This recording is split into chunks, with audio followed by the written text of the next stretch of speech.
Hello, fellow risk takers, and welcome to my worst investment ever.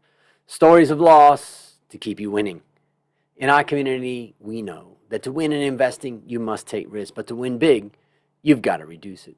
To join our community, go to myworstinvestmentever.com and receive the following 5 free benefits. First, you get the risk reduction checklist I created from the lessons I've learned from all my guests. Second, you get my weekly email to help you increase your investment return. Third, you get a 25% discount on all A Stotts Academy courses. And fourth, you get access to our Facebook community to get to know guests and fellow listeners. And finally, you get my curated list of the top 10 episodes of this podcast. Fellow risk takers, this is your worst podcast host, Andrew Stotts from A Stotts Academy, and I'm here with featured guest Dan Solomon. Dan, are you ready to rock? Definitely. Let's bring it on.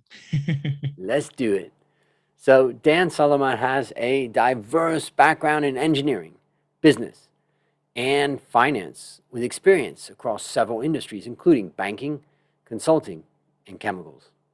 He's on a mission to help international students and young professionals, especially those in Germany and the Netherlands, to gain the right skills they need to succeed in the job market. He is a strong believer of taking little steps towards making the world a better place. You can check him out at the Bliss Career Podcast. Just type it in, all one word, BLISS Career, Bliss Career Podcast. Dan, take a minute and fill any further tidbits about your life. Okay. Thanks, Andrew, for having me on the show. Really looking forward to this. So my name is Dan Solomon, and I originally come from Nigeria. So I grew up in Nigeria till when I was 18, and from there I left to Russia. I think that was for me the transformational period in my life. So after 18 years, I was like, okay, Dan, you got a scholarship, go to Russia. And for me, I was like, wait, Russia? I had no idea about the place. I couldn't speak the language. Temperature was a little different, I bet. Exactly. I left Nigeria when it was about, I think, around 25 to 30 degrees. I arrived Moscow -20.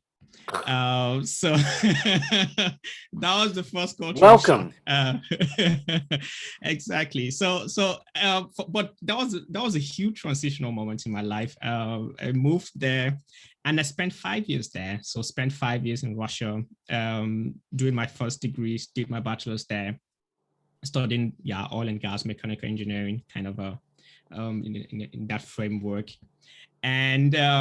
And after Russia, I was like, okay, what next, right? So I'm always looking for things to do. And then I moved to Germany, came to Germany in 2013. And so there I did my master's in business. And I've been in Germany since then. I've moved a bit, of course, right? I spent some time in the Netherlands, spent some time in the US. But somehow Germany kept on calling me back. So I came back to Germany, and I'm currently in Germany now, working for a chemical company in Germany. And quite interesting. So I would say that is a brief about my life. Of course, I love doing other stuff outside of work. Last year, I started a platform called Bliss Career. And you mentioned that in the beginning. The reason why I started Bliss Career is after spending some time in Germany, I realized that it's actually not easy for international students, right, to find jobs in Germany due to many other reasons. And having gone through that process, having gone through that I would say that pipeline, right, of really struggling to get my job here, I was like, okay, why don't I come up with a system and come up with a platform that could help other people out there? And this was the main reason why I started Bliss Career. So I do that on the side, just to help people out there. And I know that my little contribution, right, could help someone out there who might be struggling to get something. And let's see how it goes. That's great. I mean, it's one of the things that they always say to do is teach the thing that you did. There's other people that want to follow it. And so I'm sure you've got really relevant advice. I wonder, when you first went back to Nigeria, How many years were you like in Russia before you went back to Nigeria for your first trip back? Wow. Okay, it's interesting you asking me this question, right? Because I was in Russia for 3 years before going back. So after leaving, I didn't go back until after 3 years. So I went Mm, back at 2012, I think. I went back to Nigeria, and there were a lot of reasons why I didn't go back immediately. And one of them was I wanted to explore other things. So I only had time in the summer or during the summer to go back. And, mm, and instead of going back home, I just said, okay, why don't I explore other stuff? Because I love exploring things. So I used that time and I went to the US. So I went to the US twice, mm. and I worked as a camp counselor. I don't know if you know that. So Where? in the US, I was upstate New York, close to Syracuse, What was the and name of the so place? Long Point Camp. Okay. So it's a camp where they just send students every or kids every summer, and they normally need somebody, an adult, to take care of these kids, right? So I had like kids aged from 10 to around to 17 years, and my job was to keep them busy. So that was a good experience, really good experience for me, and I used that time to explore the US a bit. I'm looking at it on the Google Maps right now. That's a Salvation Army camp. It exactly, it's a Mm, Salvation Army camp. Yeah, interesting. yeah, yeah. Well, we have that in common because I was a camp counselor when I was 18. Okay, interesting. My godfather owns the largest daycare camp in Los Angeles, and his son Okay, runs a camp on Catalina Island. And then there's a camp, I think it's in, I'm not sure, in outside of Boston or in Maine called, I think it's called Pinehurst, something like that. I can't remember okay, the name, okay. but it's run by a family friend of ours. So love camps, you know, it's just such a great time, you know, and kids are Yeah, just like away from home and just, you know, like there's just so much positive, you know, stuff with that. So I exactly. totally get that. Yeah, that So, was really nice. I really enjoyed those times. Yeah. so when you went back to, now for me, I didn't go back to America for the first 2.5 years that I was in Thailand Mm, because really I didn't have money in the beginning to do such a travel, you know. But then after I started to get it and started to, you know, be able to do it, I went back. And I'm just curious, like, what was it like going back to your village? Like after you've already now seen kind of the big world out there, and your family hasn't necessarily, the people in the village, and then you come back and you're like, wow. yeah, yeah. Let's say it was a shock, right? So they're two different things. If you don't leave and you don't see something else, it's fine, right? Mm. But once you leave and then you see how things are outside, coming back home, it's like, wait, are we still here? And so Nigeria is still a developing country, right? And we're still lagging behind. So there are a lot of stuff that still needs to improve. Mm. And when I got back home, I was like, wait, it seems like nothing changed since 3 years, right? So the roads were still not very good. The electricity power supply wasn't constant, and it took a while to readjust, right? Because I'd been in Russia for 3 years where things really worked, Mm. and going back home was like, okay, we still have a long way to go, but I till today I always enjoy going back home. I love it. I love Mm. going back home because for me, it's always a reality check. For me, it's a reality check in a way that so now I'm in Germany, Mm. um, and sometimes I feel like I get complacent, right? So in Germany everything works. Like the boss, if the timetable says the boss is gonna come at 10 a.m., the bus is going to be there at 10 a.m. right? Of course, you have some times where there are going to be some delays, Mm. but everything works. And Yeah. then I get complacent. I'm like, yeah, everything's fine, right? Um, but back home where I come from, it's not the case, right? And anytime I go back home, it's always a reality check for me that, hey, Dan, you need to do something, right? Mm. Of course, I can stay in Germany and do whatever I want, and the life is good. I have my job. I have a good salary. Everything is fine, right? But that is not the case where I come from. Yep. There's work And to be it's done. always a case. exactly. Dan, you need to do something. And this is why I always like going back home. Mm.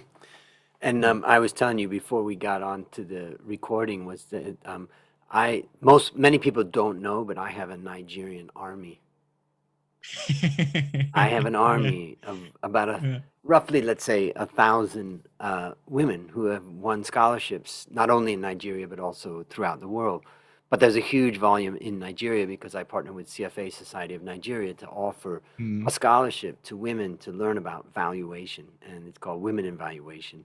And I have a Facebook group with the women in there, and they've been pursuing different levels of the course depending on Mm. their desires and their needs. But I'm about to have my first graduate of the Valuation Masterclass coming from Nigeria, and I'm really excited for it. And I've really been impressed. I mean, the passion, the gentleness, the kindness, the way that we've all interacted in the group, really enjoyed it. So it was really my first experience, and I would say a very positive experience. And that's my little Nigerian army. I like how you call it Nigerian army, but it's quite impressive, right? To have gotten 700. But I'm not surprised because Nigerians, yeah, there's a Passionate lot about to learning. learn. Exactly, Passionate about exactly, learning. and that's one thing about them. So, Yeah. so not really surprised that you got up to 700 of them. So I'm looking forward to when when flights resume and things go back to Yeah, normal. I'm gonna yeah. try to teach the valuation masterclass live in Nigeria, and that's one of my goals. Okay, So okay. hopefully we'll be That's able to very nice. hit that result coming. So, Yeah, well, hopefully. it's really great to get to know you, but now it's time to get serious. It's now time to share your worst investment ever. And since no one goes into their worst investment thinking it will be, tell us a bit about the circumstance leading up to it and then tell us your story. Okay, okay. So when I saw this your worst investment, I was like, well, I haven't really lost millions, right? Because I don't have millions to lose.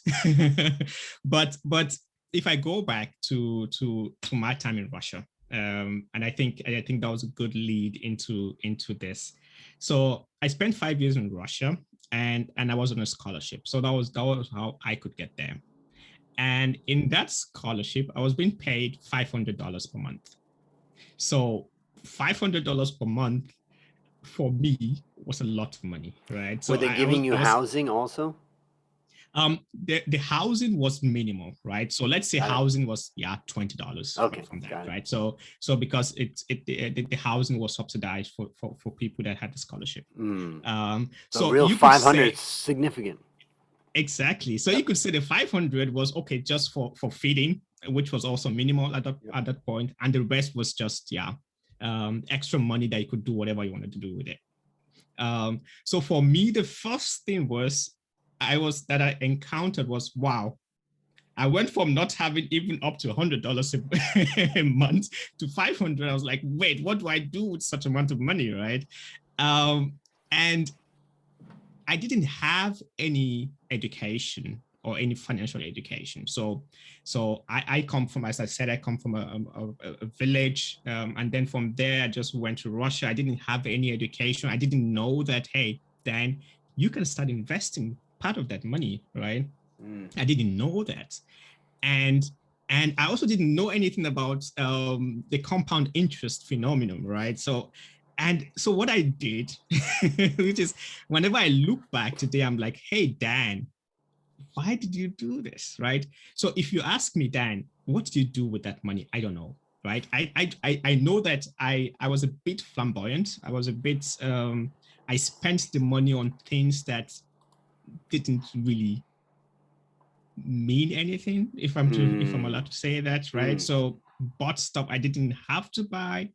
Um, and sometimes I even struggled to get to the end of the month because at some point I already spent the money, right? So financial financial education lacking. And for me, this is the worst investment I've ever done because I never invested any money, right? So till today, the good thing about it, about myself today is from that time till now, I've really built a good knowledge base on this, right? So and now I'm a bit more knowledgeable compared to what I was before. But I'm still struggling to keep up, right? Despite the fact that I know this.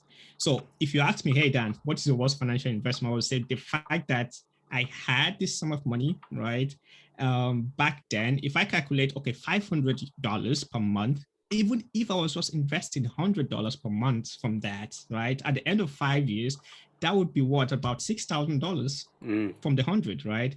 And if you now bring in compound interest in here, that would be a substantial amount of money down the line. Well, I've done the calculation. 12 months a year, let's say you save 200 of that 500. And let's say that you invested it, and I'm going to use, let's say you invested it over 20 years. So you just keep growing it. And let's say you can grow it at 8%. That 200 per month, and this is just 1 year, would be worth about $11,000 in 20 years. So wow, for just 1 year. Yep. Wow. So you're making it even worse for me now. I'm thinking, hey, Dan, what well, it is your worst investment ever, right? That's the show. So I got to make it worse, right? And I am the worst podcast host. So you know. You're not making it worse for me now. I have to think of what I did with my life. So I'm living down to my reputation. Exactly. So I was like, for me, that is my worst investment. So why didn't I invest, right? So first of all, I didn't have that knowledge. I didn't know that I needed to do this or I could do this, right? And you just said that down the line, 20 years, that would be 11,000 just for 1 year. Now do that math for 5 years, right? And you'd see the multiplication effect of this. And that is my worst investment. And since then, I decided to actively, right, build up my knowledge and myself to know, hey, Dan. And the thing about this is a lot of times I've also had interactions with people, and a lot of times people think, okay, I need to make X amount of money before I start investing, right? But then I realized, hey, even if I have just $100 a month, I can put it somewhere, right? And it doesn't really matter because, hey, putting $100 a month is better than not putting anything. And you've just done the math and you see what that impact could be down the line. And the earlier you start, which is what I realized, the better. So that's my worst investment.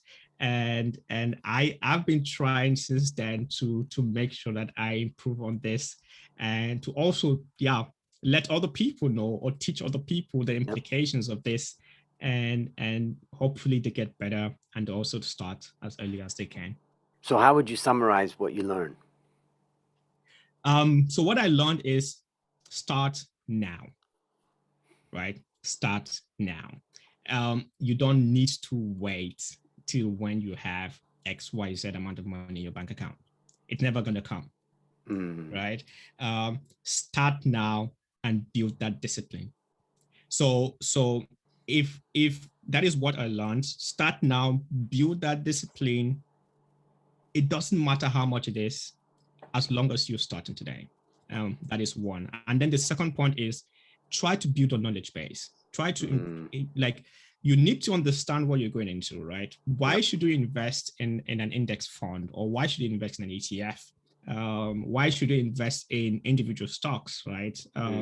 Rather than just make sure that you build a knowledge base, understand this. And the best thing you can understand, or you should understand, is just, even if you don't do anything, try to understand the concept of compound interest. And once you get that, then you know why you need to start today. Perfect. Well, maybe I'll summarize a few things I took away from your story. First of all, there's a book out there that I would highly recommend. It's a book that someone can use to start today. It's called How to Start Building Your Wealth, Investing in the Stock Market, written by Dr. Andrew Stotz. By myself. I wrote it for my 5 nieces, and it's all about getting started. And what you've said is so, so true. In addition, for those people listening, come to myworstinvestmentever.com, join the community, and you get a 25% discount on the online course for that. But what I would say about, the things that I wrote down, the first thing is knowledge. I think you're highlighting something that's really important. It doesn't matter whether it's money, whether it's nutrition, health. The world will punish you if you don't know. The world doesn't care that you don't know. You will suffer from a lack of knowledge. If you walk into a car and you don't know that a seatbelt is a major risk reducer, and then you speed along the road and crash, I'm sorry, the world doesn't give a shit. So I really, really want to take the lesson from you and tell everybody, no matter what it is, what aspect of your life, you need to gain some knowledge. I brought my mother when she was 78 to live with me here in Thailand when my father passed away. And that meant I had to learn a lot about nutrition, particularly if I wanted to get better and better, healthier outcomes. And no choice, I had to learn. And so I think that's an important thing. The second thing I wrote down is, one of the things that people miss about compounding. Many people now understand the concept of compounding, and they see a chart where there's an exponential rise to the amount of money in later years. But there's some misconceptions. The first misconception is that exponential rise doesn't really come until about year 20. So most people never, ever actually experience it. And that's why your advice to start now is so, so critical. The second misconception, and this one's a little bit more complicated, and I think many people don't know this one, is that if you had an investment and you put money into a stock or a fund, and the fund did really well, and you got some dividends, you got some capital gains, and you decide, I'm going to take that out and enjoy or pay a bill or do whatever with that. The minute you remove any of the money that's in that account and any of the income that you've received, that exponential line turns linear. It is only by reinvesting. The exponential line is calculated in such a way that we assume that the money, any income from that, has been reinvested. So it's a very critical point. You've got to start now. You've got to start growing that over time and let it go. And that's why in that online course that I created for my nieces, I just told them, this is what you buy and you never sell. So those are some of the things I take away. One other thing that we have in common, besides the fact that we ran away from our homes and went to some strange countries, is that I also got a scholarship to study, and in this case, my PhD, which I got a scholarship from the Chinese government and a Chinese university where I did my PhD. And I really appreciated that, of course, from the government of China. And I do have a lot of respect for what I saw about China is that people that are intelligent and have potential are not going to miss out because they don't have money. They do make a place for people that really have the potential. So I appreciated that. So those are three things I would say. Anything you would add to that? I think you rightfully summarized it. Just one thing I want to pick out to stress that is the fact that when you said invest and don't take it out, and the importance of reinvesting whatever interest you get, right? So I think that is very important, and just want to stress that again, and also let it from you, right? And to say, hey, Dan, once you have that in there, let it in, because you actually see the impact 20 years down the line. And thanks for stressing that. And it's also a learning for me going out of this podcast to reinforce my beliefs. And I'm really happy that now I know. And I hope that other people also get to know, because as you said, right, the world will punish you if you don't know. Yeah, it's not a kind place. Yeah. And it just doesn't care. Your mom and dad will forgive you, your friends will forgive you. Oh, it'll be okay. You didn't pass this and that. But there are certain general things that happen in this world that you will be punished for. So based upon what you learned from this story and what you continue to learn, what one action would you recommend our listeners take to avoid suffering the same fate? One action, I mentioned that already. Another action is start now. Boom. That's it, ladies and gentlemen. It's not as difficult, right? Yeah, start now. All right, last question. What's your number one goal for the next 12 months? My number one goal for the next 12 months is to build. So I'm building my platform, the Bliss platform, is to build it to a level where it is self-sustaining. To help as much people as I can. And the plan is to use this 12 months to make sure that I have all the bits and pieces in place to make that happen. I know you said number one goal. So that's my main goal. But the other one that relates to what we're just talking about today is to try to have that, what do you call it? I've forgotten the word. To make sure I keep on doing what I'm doing. Sometimes it's not easy. The discipline, that was what I was looking for. Have the discipline to keep on doing what I'm doing in terms of my investment plans and just making sure that I stay consistent. Sometimes it's not easy. And I know a lot of people also find it difficult out there. But the main aim is, no matter how difficult it is, just try your best to see that at least you stay disciplined to further whatever plan you have for your investments going forward. And that's what I want to do for the next 12 months. Got it. All right, listeners, there you have it, another story of loss to keep you winning. My number one goal for the next 12 months is to help you, my listener, reduce risk and increase return in your life. To achieve this, I've created our community at myworstinvestmentever.com, and I look forward to seeing you there. As we conclude, Dan, I want to thank you again for coming on the show. And on behalf of A Stotts Academy, I hereby award you alumni status for turning your worst investment ever into your best teaching moment. Do you have any parting words for the audience? My parting word would be also repeating that I know that a lot of people are in a situation where they find it difficult to invest, even though they know the importance of this down the line. A lot of people either, how would I say, a lot of family stuff that come that you say, okay, I don't have the money because I need to do this, I need to do that, I need to do this. And I know that a lot of people are in those situations. But my parting word is, try your best that you say, despite this really difficult situation that I find myself, I want to make sure that at least every month, something of that money is not just going out as an expense, right? Not everything should go as an expense. Just get a bit out of that and start putting that in your investment portfolio. And just to echo what Andrew said, you see the benefit of compound interest 20 years down the line. So start now so that you can at least benefit from this before anything happens. So that is my parting word. Start now, no matter how difficult it is. And hopefully things get better down the road. Fantastic. Well, that's a wrap on another great story to help us create, grow, and protect our wealth. Fellow risk takers, this is your worst podcast host, Andrew Stott, saying, I'll see you on the upside.